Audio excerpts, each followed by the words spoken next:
Hello again, warriors. We are now into week 10, the last 3 weeks of our warrior transformation program.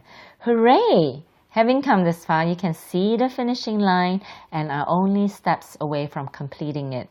What an amazing accomplishment. Not only have you transformed your outer self, you have transformed your inner self. This is what Search for Warriors is all about, being wholly and authentically you, inside and out, so that you send a clear message of who you really are simply by your presence. This week, our warrior guide is ETMO, ETMO, ETMO, the hummingbird. ETMO is spelled E from the word embrace, T from the word the, and MO, the first two letters of moment. ETMO, the hummingbird, reminds us to embrace the moment, which is to savor and live each precious golden noun moments of our lives fully. Now, the hummingbird is actually one of the smallest birds and has tremendous stamina. It can fly at speeds 400 times its body length per second. It hovers in mid-air by rapidly flapping its wings, making a humming sound, and some species are known to flap as fast as 90 times per second. Because of this high level of activity, the hummingbird knows it needs to conserve its energy, and at night it lowers its metabolism to conserve its energy. As a result, when it needs to make its annual migration from eastern USA to Central America, for example, it can do that in a single journey of over 3,000 kilometers. The hummingbird is also the only bird that can fly backwards. Watching a hummingbird hover over a bright flower and then flying backwards seems as if it is admiring the beauty of the flower and then stepping a step back to savor its gloriousness and also to imagine the sweetness of the nectar that the bird knows it will soon taste when it flies forward again. So, for us warriors, the ETMO, the hummingbird, reminds us to embrace the moment, which is to enjoy each present moment of time in our lives. Life is lived in the now. We, however, sometimes have become so freaking hoodwinked that as human beings, we are doing this, doing that, and regretting the past, worrying about the future, and we become victims of our thoughts instead of mastering our thoughts. Remember, mind mastery is life mastery, Mima and Lima the armadillos. If we do not master our thoughts, we end up wasting a lot of energy worrying about worries before worries even worry us. As Lao Tzu, the famous philosopher, said, if you are depressed, you are living in the past.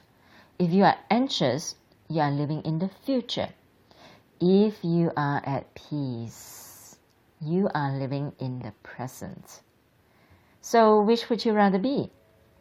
Maybe you could be thinking, oh, if only, or oh, if I wish I had. It is fine and it is natural to have such thoughts. We are human.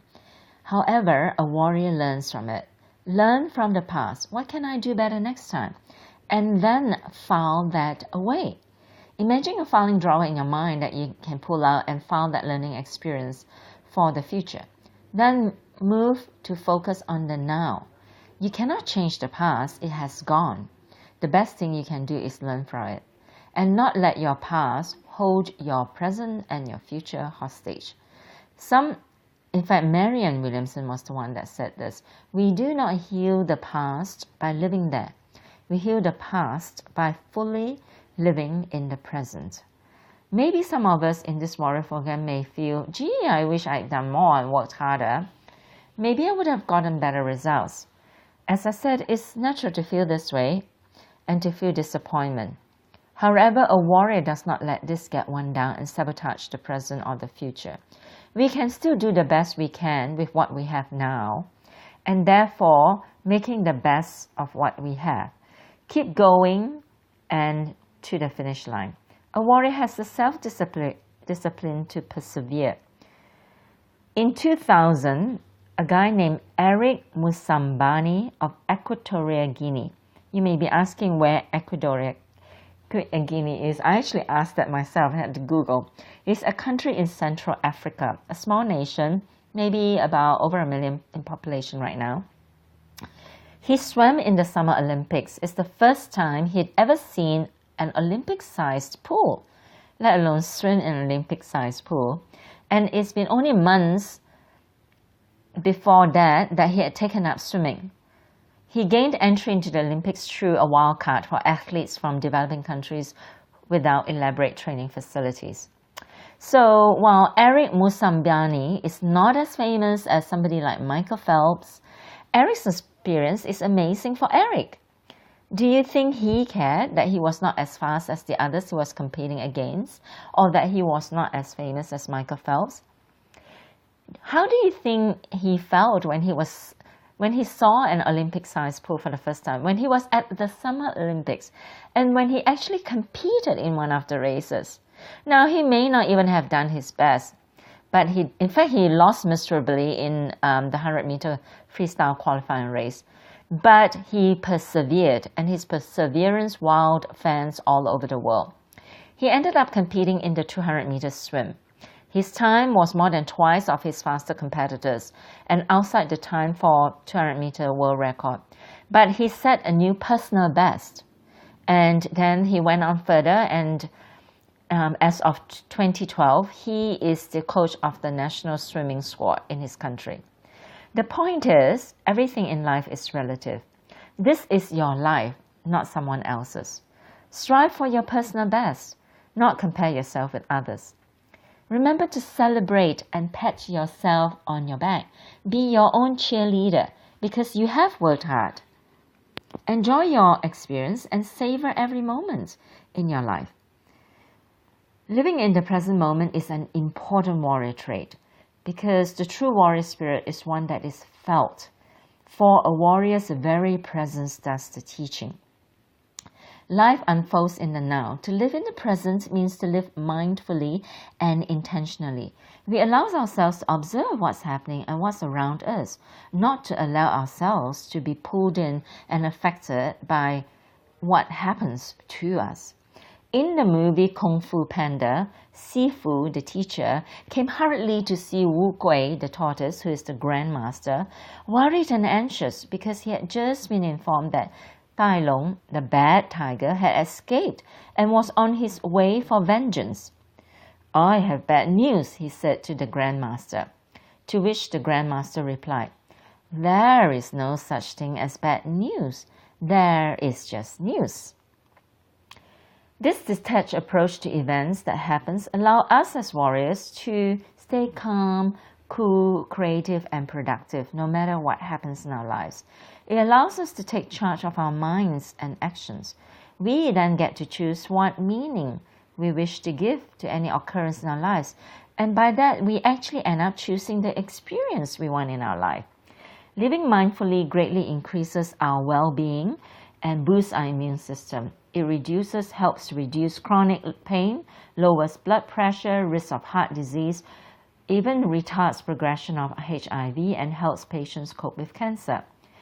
Our life is made up of moments. Embracing the now, the present, brings greater inner peace and fulfillment and helps us feel less agitated and more at peace. In romantic relationships and in close relationships, this way of being and relating results in happier and more fulfilling relationships. So how do we do that? How do we live in the present? How do we practice mindfulness and embrace the moment? Well, firstly, breathe. Just breathe. When we find ourselves worrying, feeling anxious, afraid, or out of the rhythm of being a warrior, take a deep breath and breathe. Try it now. Just take a few deep breaths and breathe. Again. Breathe. Breathing immediately brings us to now, the present moment. It focuses on the present moment. Secondly, do smart. Do smarter. Be smarter. Have a look at your activities and to-do list. How important are they really? Can you do less and have the same or even better results? Remove the clutter and time wasters in your life. Stop some of the unnecessary doing and focus on being.